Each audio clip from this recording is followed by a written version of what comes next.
how this could play out, I'm going to talk about two different kind of individuals that would have these type of experiences. So imagine an individual, often a female, with TMJD issues. So you can obtain issues of the jaw, cranium, ear, ringing of the ear in many different ways.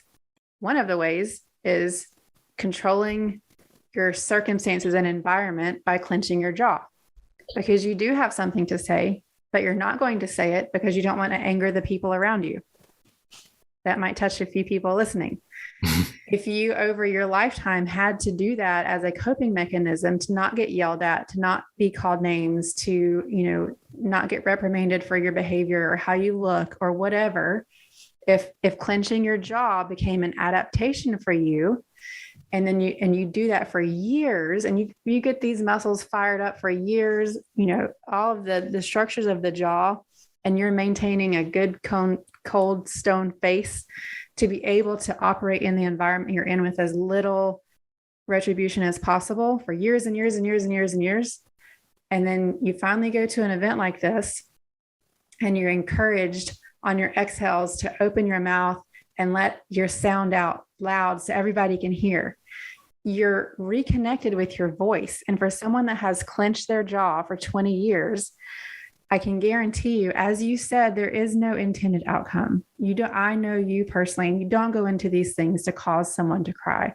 But I can tell you, as a body worker, having my hands on these structures of the body, I also make people cry. I don't, but that's just how the body works. Mm-hmm. So if you are an individual and that's your story, and you go through an experience like this, like you said, surrounded by support and love and in a safe place with people that are there for your betterment, and you're literally told with your bone structures to open a joint that you've kept closed and tight for so long, and you're encouraged to yell in this session, which we do sometimes, that is going to create an emotional response and could end in crying. It, like you said, could end in laughing.